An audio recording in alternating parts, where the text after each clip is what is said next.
নমস্কাৰ, মই মোৰ জ্যোতি অনুৰাগী সকলো বন্ধু বান্ধৱীক মোৰ ফালৰ পৰা নতুন বৰ্ষৰ শুভেচ্ছা জনালোঁ। মই আপোনালোকৰ লগত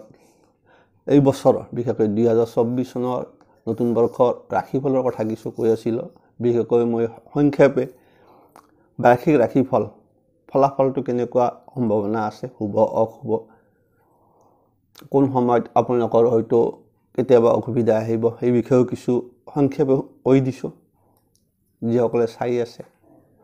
আজি মই আপোনালোকৰ লগত আলোচনা কৰিম বিশেষকৈ তুলা ৰাশি। গতিকে যিসকল তুলা ৰাশি জাতক জাতিকা এতিয়ালৈকে চাম বুলি ভাবি আছে, গতিকে আপোনালোকৰ কাৰণে যদিও আৰম্ভ হৈছেহে মাত্ৰ, আজি প্ৰথম তাৰিখ। গতিকে এই বছৰ তুলা ৰাশিৰ জাতক জাতিকাৰ মুখ্য কথা হ'ল শনি গ্ৰহ কিন্তু থাকিব ৰাশিৰ পৰা পঞ্চম স্থানত। গতিকে পঞ্চম স্থানত থাকিব আৰু গোটেই বছৰ থাকিব। শনি গ্ৰহই পঞ্চম স্থানৰ পৰা থাকি আপোনাৰ ৰাশিৰ সপ্তম স্থানত পূৰ্ণ দৃষ্টি দিব। গতিকে শনি গ্ৰহৰ তিনিটা আমাৰ জানো দৃষ্টি থাকে। গতিকে এটা হ'ল তৃতীয় দৃষ্টি, তাৰমানে য'ত থাকে তাৰ পৰা 3 নম্বৰ ঘৰ পূৰ্ণ দৃষ্টি দিয়ে, তাৰপিছত সপ্তম স্থানত, তাৰপিছত আৰু দশম স্থানত। সেইফালৰ পৰা আপোনালোকৰ এইবাৰ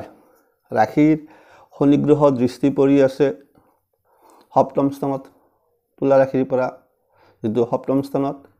একাদশ স্থান আৰু আপোনাৰ দ্বিতীয়, বিশেষকৈ এইখিনি ঠাইত আপোনালোকৰ দৃষ্টি পৰি আছে। শনি গ্ৰহ থাকিব, পৰি আছে আৰু থাকিব বছৰত।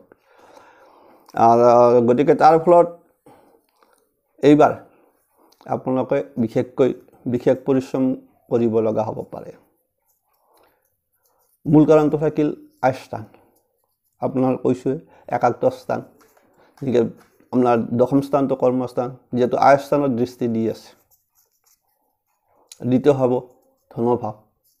তাতো দৃষ্টি পৰি আছে শনিৰ। গতিকে আপোনালোকে পৰিশ্ৰম যিমানে কৰিব সিমানে লাভৱান হ'ব, যিহেতু শনি গ্ৰহ আনফালে আমাৰ কওঁ যে কৰ্মকাৰক গ্ৰহ, যদিও কোৱা হয় পাপ গ্ৰহ, আনফালে কোৱা হয় কৰ্মকাৰক গ্ৰহ। গতিকে আপুনি কৰ্ম কৰিলেহে ফল পাব। সেই তাৰ ফলত আপোনাৰ যিহেতু দ্বিতীয় স্থান ধনস্থান আৰু আনফালে একাদশ স্থানতো দৃষ্টি দি আছে, গতিকে আপুনি সৎভাৱত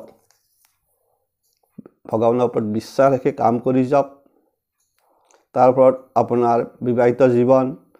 তথা আৰ্থিক দিশ মজবুত হ'ব, কাৰণ একাদশত দৃষ্টি পৰি থকা মানে শুভ। গতিকে আপোনাৰ সেইফালৰ পৰা কৈছোঁ যে আপোনাৰ লোকৰ ভাল হ'ব, বিবাহিত জীৱন প্লাছ পৰিশ্ৰম কৰিলে আয় ভাব বাঢ়িব, আৰ্থিক স্থিতি ভাল হ'ব। গতিকে কিন্তু এটা কথা, অসৎ পথেৰে নহয় সৎ পথেৰেহে। শনি সদায় ন্যায় বুলি কয়, ন্যায় দেৱতা। গতিকে ন্যায় ভাৱত থাকিলে শনিয়ে আপোনাৰ এদিন হ'লেও মূৰ দাঙি চাবয়ে। সেইফালৰ পৰা আৰ্থিক দিশো মজবুত হ'ব। বৰ্তমান তুলা ৰাশি সপ্তমত বৃহস্পতি বহি আছে।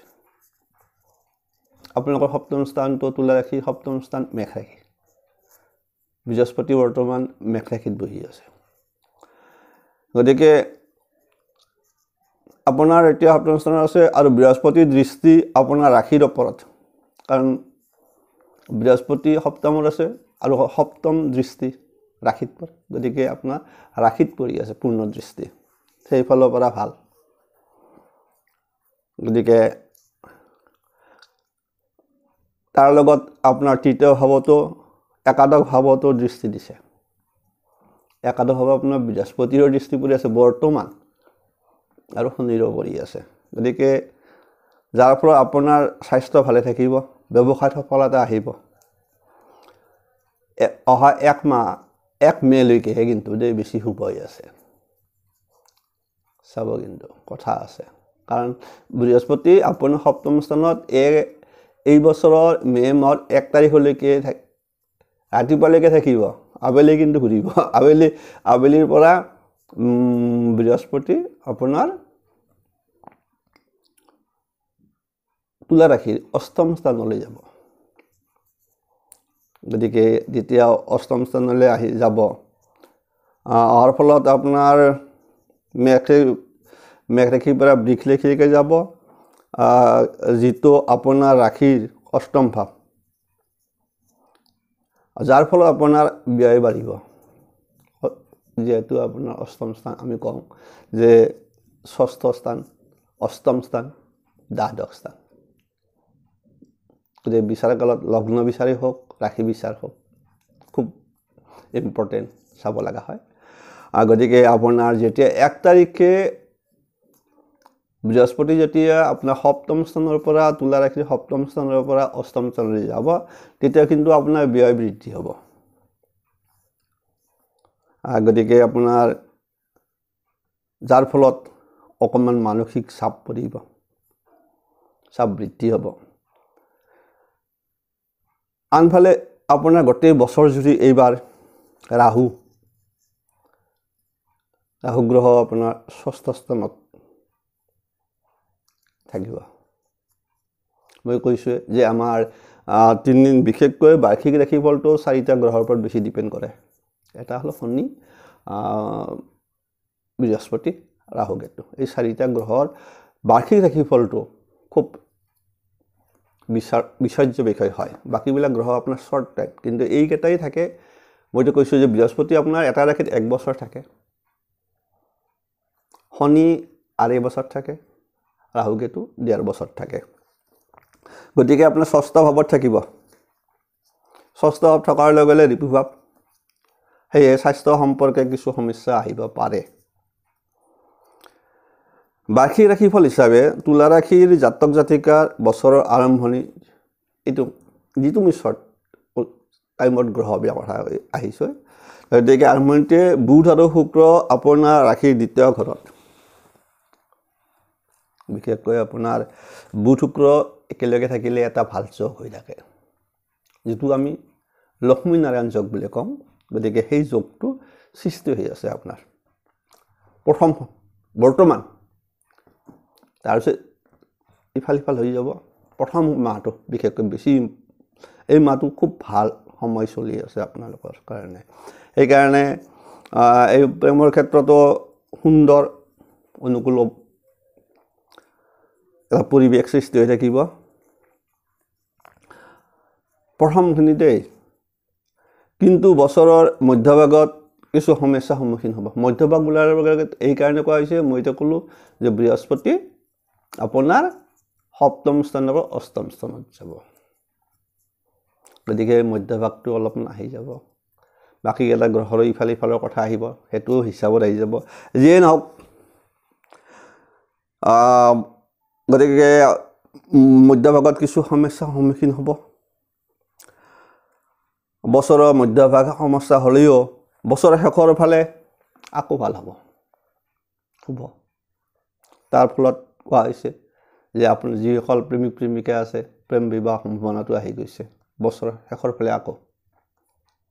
প্ৰথম ভাল মাজত অকণমান আহি যাব তাৰপিছত আকৌ ভাল লাষ্টত সেই কোৱা হৈছে গতিকে এই আনফালে এই বছৰৰ কৰ্মজীৱনতো সফলতাৰ সম্ভাৱনাও আছে এই বিশেষকৈ বৃহস্পতি আৰু শনিৰ অৱস্থানগত ফলত নতুন বছৰত চাকৰিৰ যোগ তুলা ৰাশি জাতক জাতিকাৰ আছে আনফালে চাকৰিয়ালসকলৰ পদোন্নতিৰ সম্ভাৱনা আছে শিক্ষাৰ্থীসকলৰ কাৰণে এই বছৰটো অকণমান চেলেঞ্জিংপূৰ্ণ হ'ব ইয়াৰ অৰ্থ আপোনালোকে ক'লোৱে যে পঞ্চম স্থানত শনি বহি আছে চাব গতিকে পঞ্চম স্থানটো আমি বিদ্যাস্থান ধৰোঁ উচ্চ শিক্ষা ল'ব লগা হ'লে যেনেকৈ 2টা ধৰা যায় আপোনাৰ যেতিয়া মানে বিশেষকৈ হায়াৰ ছেকেণ্ডাৰী বিশেষকৈ এইখিনি বা ডিগ্ৰী এইখিনি কিন্তু আপোনাৰ বিশেষকৈ চতুৰ্থ পঞ্চম স্থানটো খুব ইম্পৰ্টেণ্ট লগ্ন বিচাৰটো হওক ৰাশি বিচাৰটো গতিকে পঞ্চম স্থানত শনি থকা মানে ভয় খাব লগা একো নাই বহুতে ক'ব যে শনি আছে পঞ্চমত কি হয় চলিটো ভুল কথা তাৰ ফলত কি হয় আপোনাৰ পৰিশ্ৰম কৰিব লগা হয় কিন্তু শনিয়ে এলাহ ভাৱটো আনি দিয়ে সমস্যা তাতে শনি আলস্য লাহে লাহে হ'ব কৰিম কালি কৰিম সেই ভাৱটো কিন্তু এৰিব লাগিব কাৰণ শনি কিন্তু সেই ভাৱটো শিক্ষাৰ্থীৰ কাৰণে আনিব পাৰে সম্ভাৱনা আছে সেইখিনি নিজে বুজি ফেলে পৰিশ্ৰম কৰক পৰিশ্ৰম কৰিলে ফল পাব সফল হ'ব গতিকে পঞ্চম স্থান শনি থাকিলেও ভয় খাব লগা একো নাই মই কৈ থৈ দিলোঁ কিন্তু আলস্য ভাৱ আহিব পাৰে সেই শিক্ষাৰ্থীসকল সেইবিলাক অকণমান ত্যাগ কৰি আপোনাৰ গাৰ্জেনসকলেও ল'ৰা ছোৱালীৰ ওপৰত বিশেষকৈ এই বছৰটো অলপ সতৰ্ক থাকিব যাতে আলস্য ভাৱ নাই যাতে শিক্ষাৰ্থীৰ গাত আৰু যদি আলস্য ভাৱ নহয় যদি আপোনাৰ কষ্ট কৰে নিশ্চয় সফল হ'ব কাৰণ শনি দিয়ে কিন্তু কষ্ট কৰিলেহে দিয়ে সেইটোৱে মেইন কথা যা হোক অৱশেষত এটাই কথাই ক'ব পাৰি যে এই বছৰটো তুলা ৰাশিৰ জাতক জাতিকাসকলৰ বাবে উত্থান পতনৰ ইংগিত বহন কৰি আছে তথাপি বছৰৰ আৰম্ভণি বছৰৰ শেষ ভাল শুভ ফলে পাব মধ্যৰখিনিত কিছু সমস্যাৰ সৃষ্টি হ'ব কাৰণ বাকী অকল ইফাল সিফাল বিশেষকৈ বৃহস্পতিৰ পৰাও আহি গ'লেও অকণমান ইফাল সিফাল আহি যাব মেৰ পিছত কিন্তু আহিলে বাকী কিছু গ্ৰহ থাকি যাব এইবিলাকৰ কিছু ভাল ভাল স্থান আহি যাব যেতিয়া বুধৰ আহিব বা মংগলৰ আহিব শুক্ৰৰ আহিব এইবিলাক স্থানৰ গত ফল মান্থলি ফল যিটো মান্থলি মাহেকীয়া বা তিনিমহীয়া যিটো ফল ইফাল সিফাল হৈ যাব পাৰে গোটেই বছৰ যে থকাৰ কাৰণে যে কিবা এটা হ'ব সেইটো নহয় সেইটো গতিকে সকলোৰে এটা ভাল আশা কৰি এৰিলোঁ যিসকলে নতুনকৈ চাই আছে ছাবস্ক্ৰাইব কৰিব লাইক কৰিব আকৌ বাকী যিকেইটি ৰাশিত দিব লগা আছে বাৰ্ষিক ৰাশিফলটো হয়তো কালি পৰহি পাই যাব নমস্কাৰ এৰিছোঁ